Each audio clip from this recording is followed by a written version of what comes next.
Have you ever looked up at a house and felt like something was looking back at you? Not someone, but something. In Sheffield, there's a house that people avoid after dark. Locals cross the street when they pass it. They whisper about the woman in the bay window, the one who stares out every night even though the house has been empty for years. Some say she moves when you're not looking. Others claim she follows you with her eyes until you turn the corner. I didn't believe any of it until I moved in. The first thing I noticed wasn't the creaking floors or the strange cold in the hallway. It was the window, that wide, curved bay window in the front room. It faced the street like it was guarding something or waiting for someone. At night, the glass seemed to glow faintly, even when the lights were off inside. Neighbors warned me about her. They told me I might hear tapping on the glass or see a pale hand rest against it. I laughed it off.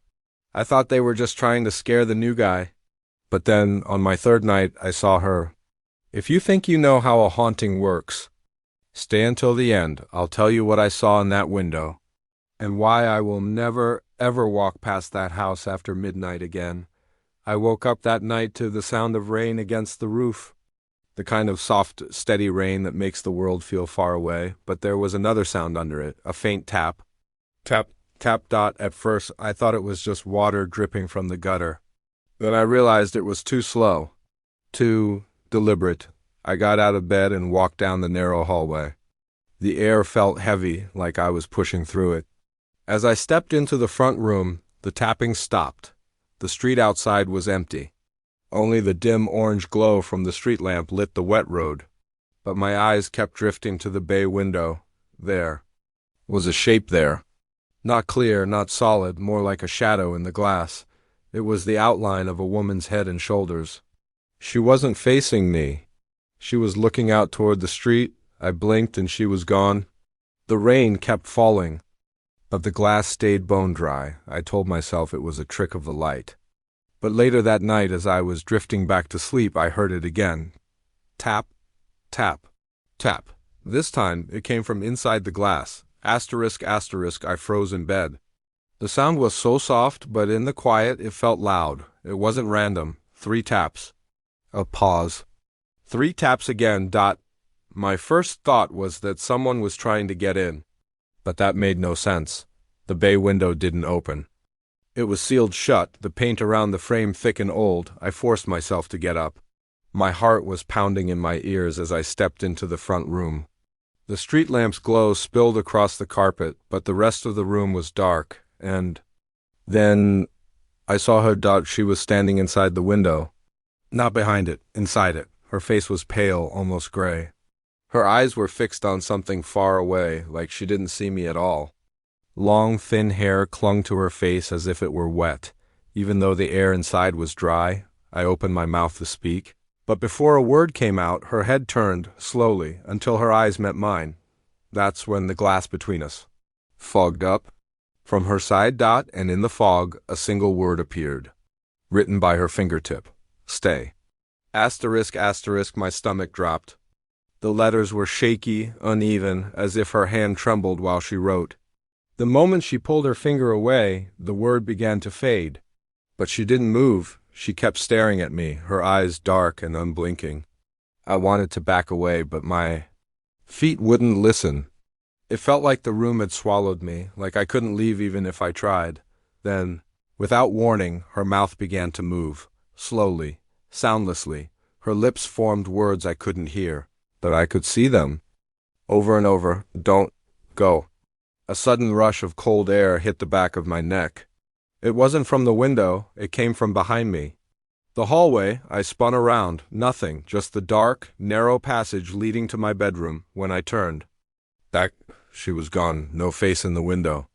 No fog, no tapping, but the carpet beneath my feet was wet. Not just damp, soaked, as if water had been pouring into the room for hours. And when I looked down, the pattern of the wetness wasn't random. It was shaped like 2 footprints, standing right where she had been. Asterisk, asterisk, I stumbled back, my socks squishing against the soaked carpet. The footprints faced me, small, narrow, but deep, as though whoever made them was heavy. Too heavy for someone so thin, I whispered to myself. It's just water, just water. But as I watched, the footprints darkened. The wetness began to spread. Outward, inch by inch, like ink soaking into paper. That's when the smell hit me. Not the fresh, clean smell of rain. This was different. It was stale, rotting, like pond water left to sit for years. I backed toward the hallway, my eyes still locked on the bay window, and then I heard it again, the tapping. Only now it wasn't on the glass. It was on the floor. Tap, tap. Tap, 3 steps, pause, 3 more. Getting closer, the wet footprints followed the sound. 1 set, then another appeared beside it. 2 sets of feet now, both walking toward me. The hallway behind me seemed darker than before, like the shadows had grown thicker. And in that darkness, something whispered my name. Asterisk, asterisk. It was so faint I almost thought I imagined it. A breath more than a voice. But it was my name, drawn out slow, like whoever said it was tasting the sound. Every instinct told me to run. But my legs felt heavy, like I was moving through water. I took 1 step back into the hallway, and the floor under me groaned. That's when the bay window creaked. Glass doesn't creak, but this did. It flexed like something was pressing against it from the outside. I glanced over my shoulder. The shape in the glass was back. Only this time it wasn't a shadow. Her face was pressed right up against the pane, so close her skin seemed to melt into the glass. Her eyes were wide, black from edge to edge. Her lips were moving again, but faster now, her jaw twitching, like she was trying to force the words out. The tapping stopped, and then the sound came from the hallway instead. Not tapping, knocking, from inside the wall. 3 knocks. Pause. 3 more. Her mouth formed 1 more word. This time I understood it. Behind. I turned fast, heart hammering so hard I felt it in my throat. The hallway was empty. But the knocking didn't stop. It moved, slowly, from one section of the wall to the next, getting closer to me like something crawling just out of sight. The air turned damp. Not just humid, damp, like mist was seeping through the plaster. I reached out without thinking and touched the wall. Cold, wet, and underneath a faint vibration. Like breathing, I stepped back, my heel sinking into the carpet with a squelch. That's when the knocking stopped. For half a second, there was nothing, no sound, no movement. Then, from the other side of the wall, something dragged its nails. Downward, slow, deliberate, a sound so sharp it felt like it cut through my skull. And right in the center of the wall, the paint began to bubble. Tiny cracks spread outward, and a drop of dark water slid down. I followed its path with my eyes, until it hit the floor. Except it wasn't water. It was thick red. When I looked back up, the bubbling paint had split open, and a pale fingertip was pushing through. Asterisk, asterisk. The fingertip bent, curling like it was feeling the air. It was followed by another, and another, until a whole hand slid out from the wall. The skin was gray, puckered like it had been soaking in water for days. Long nails, yellowed at the tips, scraped against the wallpaper. I couldn't move. The hand gripped the edge of the crack, pulling. The wall groaned. As it split wider and something began to push through, first came the hair. Dark, dripping, sticking to the plaster. Then her face, the same face from the bay window. Only now I could hear her breathing, a slow, wet inhale. A rattling exhale. Her eyes locked on mine, and she whispered the same word she'd written. In the fog, stay. I stumbled backward into the front room, but she kept coming, forcing herself out of the wall inch by inch. With every movement, water poured onto the carpet, soaking my legs. I glanced at the bay window, and froze. There was another figure standing in it now, taller, broader. Its head was tilted low, face hidden in shadow, but its hand was pressed flat against the glass, and when it lifted that hand away, there were claw marks etched deep into the pane. Asterisk, asterisk. The marks were fresh. Tiny white shards of glass clung to the edges, catching the orange street lamp glow. Whatever made them had used force, the kind that could break straight through if it wanted. My breath came in sharp bursts. The woman was halfway out of the wall now, her soaked dress clinging to her thin frame. Her hair hung forward, dripping in steady streams onto the carpet. Every drop was dark, almost black, like it was pulling something out of her, behind me. The taller figure in the bay window didn't move, didn't breathe, just stood there. Watching, the woman's voice came again, but it was wrong this time.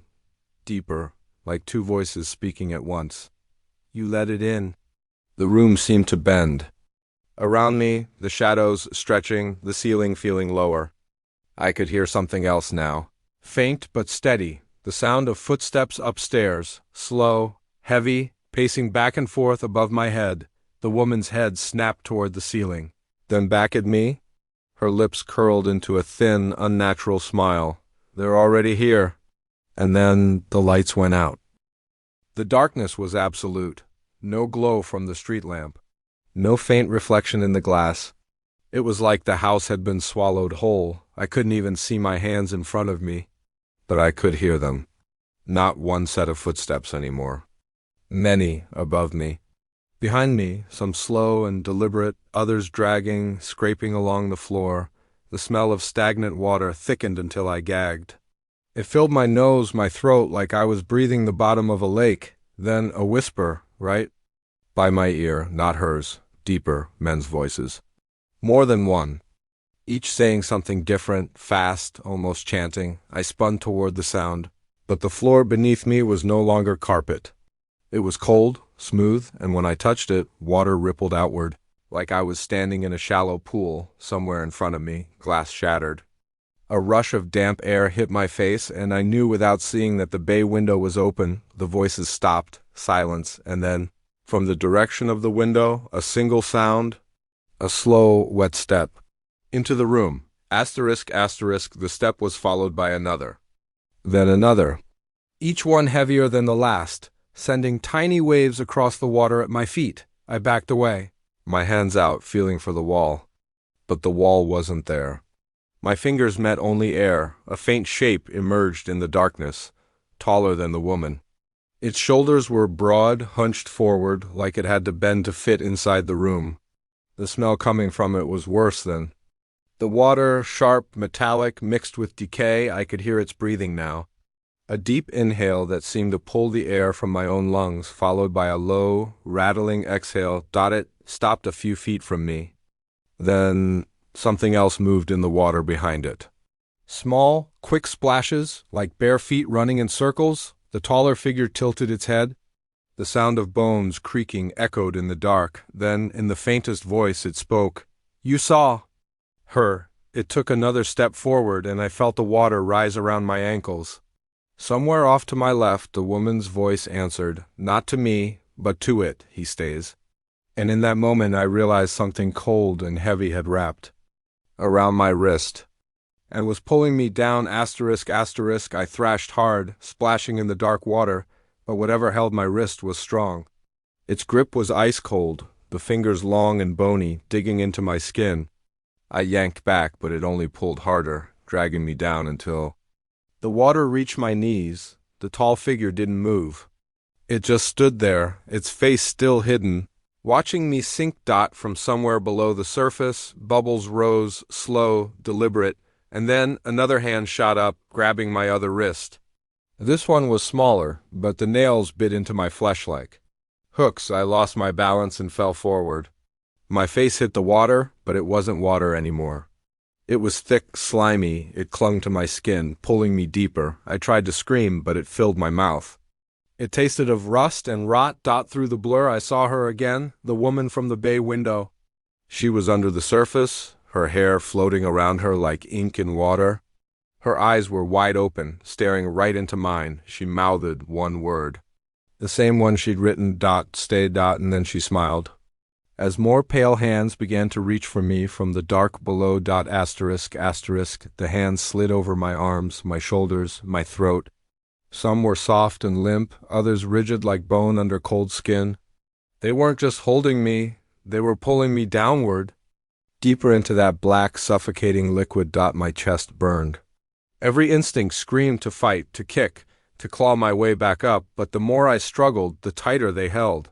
Through the murk, shapes swirled around me, faces. Some twisted in silent screams, others grinning wide, teeth too sharp and too many. Then I saw something worse. Below me, far below, there was no floor, only an endless drop into darkness. And in that darkness, faint pinpricks of light shimmered like eyes. Hundreds of them. All opening at once, a voice, deep and distant, rumbled through the water. "She brings them." The woman's face appeared again, closer now, her smile was gone. She pressed her palm flat against my chest, and for a moment I felt my body stop, sinking, but she leaned in and whispered, her cold breath curling in the water between us. "If you leave, it will follow you." Her hand pushed hard, and I shot upward through the water. When my head broke the surface, I was back in the front room, gasping, coughing, carpet soaked around me. The bay window was closed.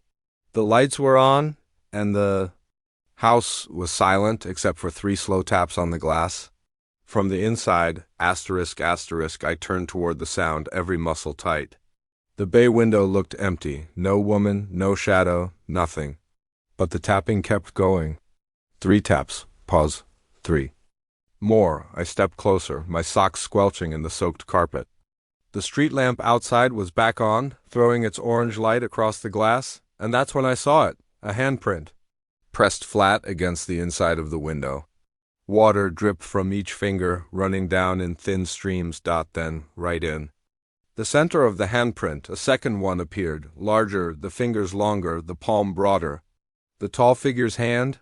The glass began to tremble under the weight of both prints, the tapping turning into a slow, dragging scrape.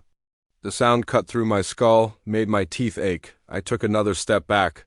And another dot from somewhere deep in the house, the floorboards creaked. Not in one spot, in several. One after the other, moving toward the front room, the glass in. The bay window bowed inward, just slightly, like it was breathing, then a whisper. Right behind me, so close it brushed my ear. "You opened the window?" Asterisk, asterisk, I spun around, but no one was there. The hallway behind me was empty, but not silent. That slow, heavy knocking had started again. Only now it came from both sides of the wall. The bay window groaned, the glass flexing with a deep, wet sound like ice about to crack. I turned back toward it just as the smaller handprint vanished. Leaving only the larger one, it began to slide downward, fingers dragging across the glass, leaving long streaks of water. But as it moved, something impossible happened. The streaks didn't stop at the bottom of the pane. They kept going, down the wall, across the floor. Toward me, I backed into the hallway, heart hammering, but the wet trail followed. It moved like it was alive, twisting and branching, racing faster with every second. Then, from the far end of the hallway, I saw her, the woman from the bay window.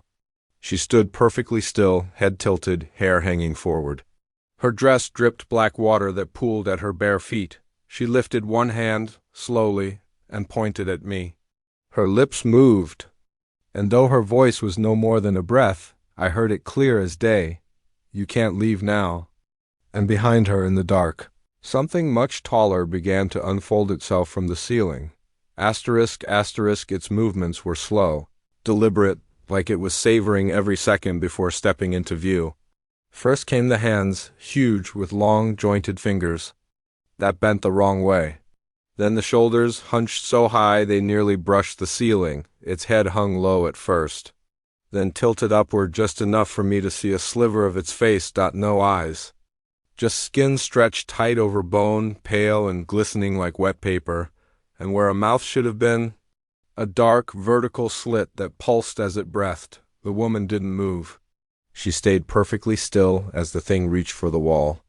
Beside her, its long fingers dug in, not scratching but sinking straight through the plaster like it was soft clay. The wet trail on the floor surged forward, snaking past her feet and rushing toward mine. It coiled around my shoes, cold and slimy, pulling me toward them both. My pulse thundered in my ears. I tried to yank free, but the water was stronger than me, like dozens of hands beneath. The surface were gripping my legs. The tall thing straightened a little, its head tilting as if curious. Then that slit where its mouth should be began to open. And from deep inside it came a sound, not a growl, not a scream, but a slow, deliberate voice. Whispering my name, asterisk, asterisk, asterisk, hearing it speak my name froze me in place. The sound wasn't just in my ears, it was inside my head, crawling under my skin. Each syllable felt stretched, soaked, as if the voice had been trapped underwater for centuries. The woman lowered her pointing hand and stepped closer. Every movement sent ripples through the trail of black water between us. Her face was calmer now, almost gentle, but her eyes, they were bottomless. You saw the window, she whispered. And once you see, it sees you? The tall thing's head turned toward her, that slit mouth widening just slightly. From the darkness inside, I swore I saw movement, smaller. Shapes shifting within it, like something alive was waiting to crawl out. The water around my ankles rose higher, creeping up my calves. Cold spread through my legs, dulling any strength I had left. The woman leaned in, close enough that dripping strands of her hair brushed my arm. "You can go," she said softly. Her lips curled into that unnatural smile again. "But it will." "Follow." The tall thing took a single, heavy step forward. The house groaned under its weight. Then, without warning, every drop of water around me surged upward, swallowing me whole. The last thing I saw before the black closed over my head was the bay window from the inside. Asterisk.